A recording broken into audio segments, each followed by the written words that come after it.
punta tayo sa Bagahabag Project.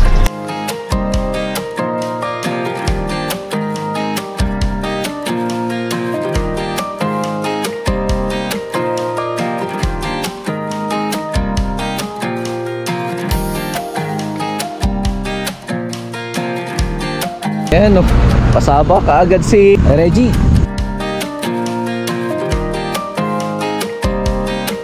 Then dito, magpapatayo din dito ng restaurant dito.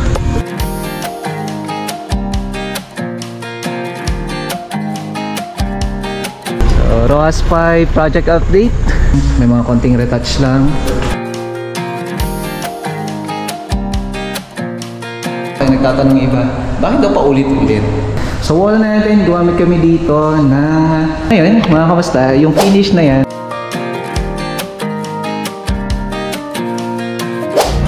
Tara, at punta tayo sa Bagahabag Project.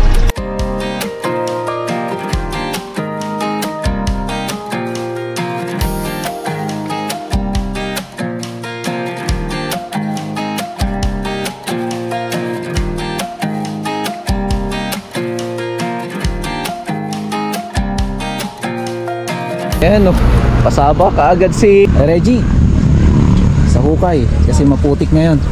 Samantala namin habang hindi pa nayayari ang bukid.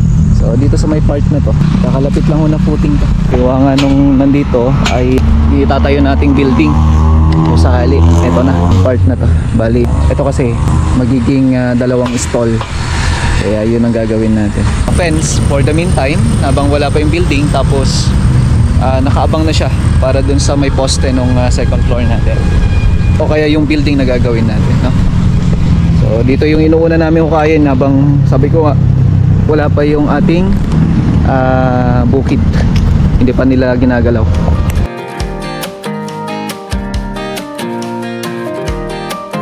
Okay.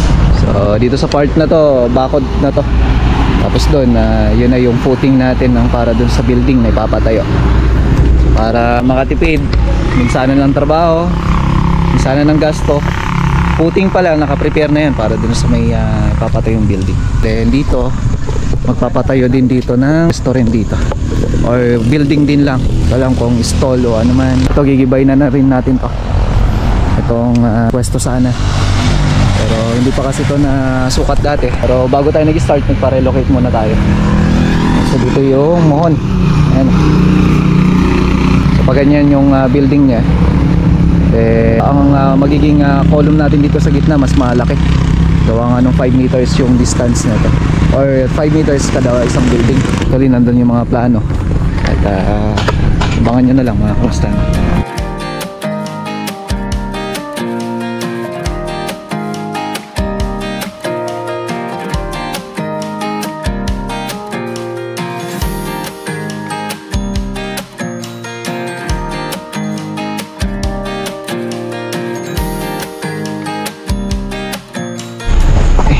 Tayo. So ROAS 5 project update. Ito install lang naman na natin. Sa mga susunod na araw, yun na lang. Tapos ang gagawin namin. Sa ngayon kasi naglilinis lang kami. Kakabit na rin yung CCTV natin. Meron na doon yung mga camera natin. I-install na yung ating hagdan. Napakasimple. Habang ngayon naglilinis pa yung tropa. Ayan naayos na. Ongoing yung clearing. May mga konting retouch lang bago kami mag turnover at bago namin tapusin niya.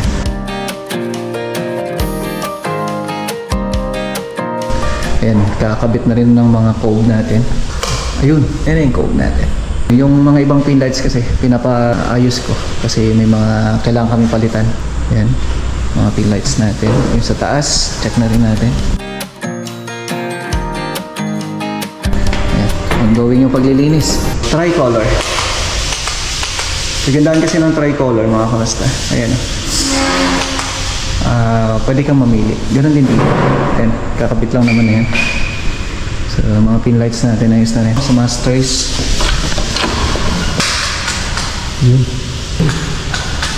Okay. So yung combination na ginawa natin dito mga kamusta, masasabi ko rin na magugustuhan ninyo. May mga pinalabas na tayo sa mga videos o saan ganito yung mga kulay na ginagamit natin, ganito yung mga designs na ginagawa natin, na kung saan gustong gusto rin talaga ng mga kliyente natin. Kaya until now, kaya nagtatanong iba, bakit daw pa ulit-ulit? Hindi naman po kami paulit-ulit. Sadyang nagugustuhan lang po ng mga kliyente natin, kaya nga po namin siya ginagawa. Kasi hindi naman po kami magpro-proceed dahil gusto lang po namin.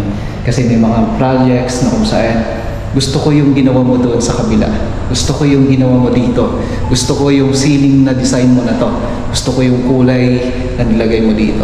So yun yung mga laging naririnig o na-encounter para sa akin na bilang isang contractor. In-open natin para hindi nag-e-echo. So sa ngayon mga kamusta, gusto kong ipaliwanag sa inyo at ipakita kung ano yung mga brand ginamit at kung anong kulay. So napalabas ko na rin to sa mga videos ko. Pero for now, gusto kong ipakita yung kinalabasan na kahit wala pa yung center light niya, makikita nyo na yung outcome. Ayan no, napakasimple. Nakikita mo yung mga bundok, mga palay, mga tao na gumagawa dyan. Yung nahanap mo sa isang probinsya. Kasi dito sa amin nagtataka ay iba. Bakit daw paramihan ng building malapit sa bukid, malapit sa palayan? So ngayon mga basta, gusto ko lamang pong ibahagi sa inyo kung ano yung mga ginamit namin dito para magka-idea po kayong lahat. So mga gusto pong magpatrabaho, magpagawa, kahit na sino po yung gagawa, basta pagaya nyo lang to, kayang-kaya nila to. Pero make sure na marunong yung mapipili nyong gumawa. Kasi hindi rin natin mamimit, kahit na sabihin natin na ganito yung gagamitin mo, ganitong kulay, ganitong tiles, ganitong ceiling. Kung hindi siya marunong, ay mahihirapan. Pero sabi ko nga, lahat naman po natututunan. Pero dapat make sure na hindi mapapadoble trabaho tayo. So pagdating sa ceiling natin, ito po yung design ng kisame natin. PVC ceiling, hindi po siya glossy. May pagka-matte po siya. No? So ibig sabihin hindi po siya makintab. Pero saktong kintab lang. Kumbaga semi lang siya. No? So yung haba niyan ay 297 cm. Yun po yung ginamit namin dyan. And then, pagdating dun sa may drop natin, ay gumamit ako dito ng gypsum board. Tapos, kinulayan ko siya ng as in puting-puti lang po siya. Wala siyang halong kulay. Wala siyang halong acricolor. Kasi acricolor, nagbe-base tayo dun sa may water base. No? Kung saan nakadrop po yan ng halos na sa 18 cm para dun sa cove natin. Saktong cove lang po yan. Yung 18 cm yan mga kamasta, meron tayong partition na 10 cm. So, alam yan ng karamihan. And then, gumamit tayo dito ng ilaw na daylight. Combination of warm and daylight. Tapos, ayan, papalit-palit siya kung pwede po. Tapos, yung ating blinker. Tapos, warm. So, ngayon, dito hindi na ako ganong gumamit ng mga ilaw. Kasi kung mapapansin nyo, meron tayong natural light. So, dito kasi sa amin, sabi ko nga, malapit lang sa bukid. Kitang-kita yung sinag ng araw. And then, pagdating sa wall naman natin, syempre, ang wall natin ay pinong-pino. Ayan, tinan nyo naman yung reflection. Dito rin tayo. Para baka sabihin nyo, namimili ako ng lugar eh. Dito rin tayo. Diba? So, ganyan po kaganda yung finish ng wall namin. So, hindi ko naman po sinasabing kami lang po yung may magandang finish ng wall, no? Pero marami ding mga veterano, mauhusay na napakagaling, no? So, yun po yung mga ina-admire ko talaga. So, mga tao na napaka-low profile, pero pagka gumawa, napakaganda. So wall natin, gumamit kami dito ng metal ash. Combination of babies at saka boysen, sabi ko nga. So meron kaming hinahalo na minsan nagiging sikreto ko na. No? So siguro naman hindi nyo po babatikusin yun pagka sinabi kong sikreto ko na kung saan minsan hindi ko sinishare. Pero meron ako mga videos na sinishare pero minsan tinatanong pa rin nila kung saan ako kumukuha ng o kaya kung paano ko siya minimix. May mga videos ako dyan na ginagawa.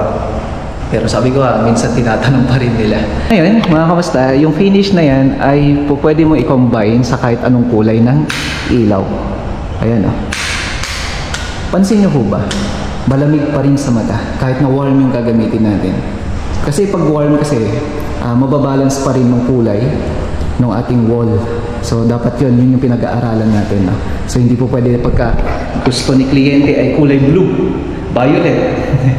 Baka mamaya lagay mo lahat dyan kulay blue. Mamaya lagay mo dyan kulay violet o kaya red. Isipin natin yan, ang sakit sa mata.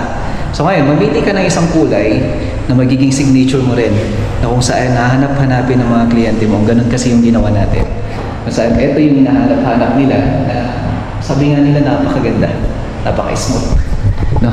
So ngayon, pagdating naman sa ating flooring, gumamit tayo dito ng 120 by 20 na galing sa floor center. So ito nagkakahalaga ng 299 or 300. So ganun na lang yung presyo na. So matte, ito pina-wax ko na siya. Kailangan na lang natin siyang i-buffing o kaya yung tawag na bunot. Kailangan bunubunot to para maging makintab. Kasi yun yung ginawa ko. No? So sa ngayon kasi clear pa lang tayo, then okay na. Pansin nyo naman, napakaganda. No? So mainam na mainam sa ganitong mga designs. Hopefully nagustuhan ninyo.